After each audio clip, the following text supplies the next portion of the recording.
Syekh Muhammad Adnan Al-Afyuni, salah seorang mufti yang ada di kota Damaskus. Beliau menceritakan beberapa tahun yang lalu ada salah seorang yang berasal dari negara Syam. Kemudian ia mengajak istri, ibu dan kedua saudara wanitanya untuk berziarah ke makam Nabi besar Muhammad sallallahu alaihi wasallam dan menunaikan ibadah umrah. Sesampainya di Madinah Al-Munawwarah, maka lelaki yang membawa 4 orang wanita kerabatnya itu kehilangan tasnya, di mana di dalam tas tersebut terdapat bekalnya, uangnya untuk hidup selama beberapa hari di kotanya Nabi besar Muhammad sallallahu alaihi wasallam.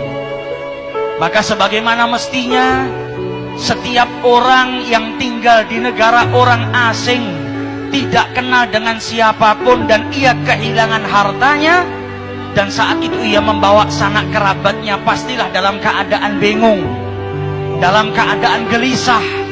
Maka di saat kegelisahannya, di saat dia dalam keadaan kebingungan, ia langsung masuk ke masjidnya Rasulullah sallallahu alaihi wasallam.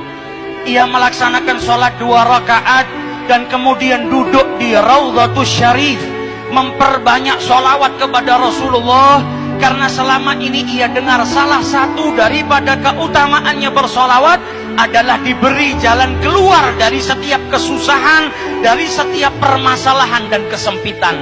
Ia pun berulang kali bersolawat kepada Rasulullah, dan saat itu berada dekat dengan jasad sucinya Nabi besar Muhammad sallallahu alaihi wasallam. Sambil keletihan dan kegelisahan yang terus berkecamuk dalam dirinya, ia pun akhirnya tertidur sesaat. Di dalam tidurnya, ia ditakdirkan oleh Allah bermimpi dengan junjungan Nabi besar Muhammad sallallahu alaihi wasallam. Sholawat yang dihaturkan dari lisan dan juga dari lubuk hati yang paling dalam, dari hati seseorang yang cintanya kepada Rasulullah sallallahu alaihi wasallam, dari keyakinan bahwa sholawat yang ia baca akan memberikan jalan keluar dari setiap permasalahan, menjadikannya malam itu ia bermimpi dengan Rasulullah sallallahu alaihi wasallam. Dan Nabi bersabda dalam hadisnya, man ra'ani faqad ra'ani, siapa yang melihatku maka sesungguhnya ia melihat aku. Man ra'ani fil manam faqad ra'ani, siapa yang mimpi berjumpa denganku sesungguhnya ia benar-benar mimpi berjumpa denganku. Innamas syaitan la yatamatsalu fi surati, karena syaitan itu tidak mampu menyerupai Rasulullah sallallahu alaihi wasallam. Di dalam mimpinya Rasulullah berkata kepada lelaki tersebut, pergilah engkau ke pintu Masjid Nabawi nomor sekian, maka engkau akan dapati seorang penjaga pintu yang bernama Utsman. Maka katakan kepada Utsman, inna Rasulullah yugri'uka salam.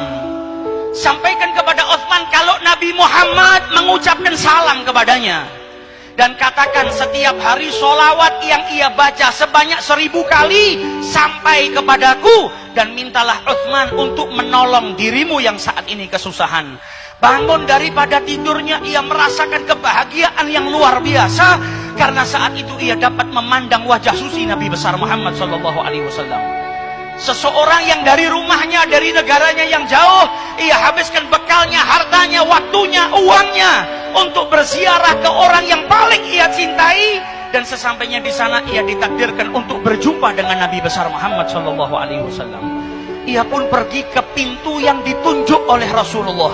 Sesampainya dia di sana, dia bertanya kepada para penjaga kota Madinah, afikum Utsman, adakah di antara kalian yang bernama Utsman? Maka salah seorang daripada mereka berkata, hadza Utsman, itu Utsman yang kau cari. Maka ia pun mendatangi Utsman seraya berkata, inna Rasulullah yugri'uka salam, Nabi mengucap salam kepadamu, dengan bukti kalau Nabi itu mengetahui sholawat yang kau baca setiap hari sebanyak 1000 kali.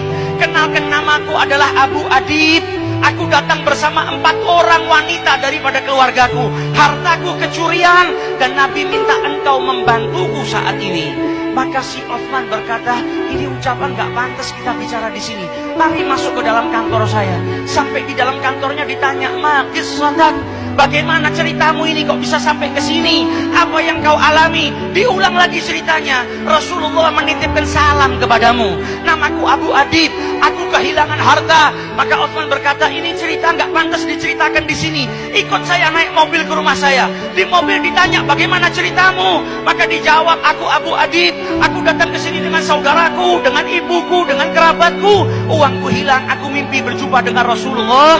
Ia menitipkan salam kepadamu. Sampai di rumahnya duduk, ditanya kembali, diceritakan kembali. Kata Utsman, kalau begitu kita makan terlebih dahulu. Selesai makan ditanya, bagaimana ceritanya? Diulang lagi ceritanya. Setelah itu ditanya lagi, bagaimana ceritamu? Maka Abu Adib pun berkata, saya tidak akan menceritakannya lagi kepadamu. Sudah 10 kali saya ulang-ulang cerita ini. Kalau kau percaya, bantulah saya. Kalau engkau tidak percaya, maka izinkan saya pergi dari tempat ini. Maka dijawab oleh Utsman, laqad saddaqtuk min marratil ula. Saya sudah percaya dengan ceritamu dari pertama engkau bercerita kepada saya. La ya'lamu ahadan inni usalli alaih alfa marrah kulli yaum illa alladhi akhbaraka bidzalik. Karena tidak satu pun dari manusia ada yang tahu kalau saya bersolawat kepada Nabi Muhammad setiap hari 1000 kali, kecuali yang mengabarkan hal tersebut kepadamu, yaitu Nabi besar Muhammad SAW. Akan tetapi saya berulang kali bertanya kepadamu bagaimana ceritanya, karena saya merasa bahagia ketika mendengar Nabi Muhammad mengirimkan salam kepadamu. Dan saya ingin kalimat itu terus diulang-ulang, didengarkan di telinga saya. Kebahagiaan yang luar biasa ketika saya setiap hari bersalawat dan salam kepada beliau. Tiba-tiba saya mendapatkan keberkahan Nabi Muhammad mengirimkan salam kepadamu. Saya bertanya berulang kali bukan karena tidak percaya, tapi telinga ini ingin terus mendengar nama Nabi Muhammad SAW, dan telinga ini terus ingin mendengar kalau Nabi Muhammad mengutarakan salamnya kepadaku. Ambil apa yang kau inginkan. Berapa hartamu yang hilang aku ganti, karena aku memiliki kebahagiaan yang tiada tara, yaitu dengan mendapatkan salam dari Nabi besar Muhammad SAW.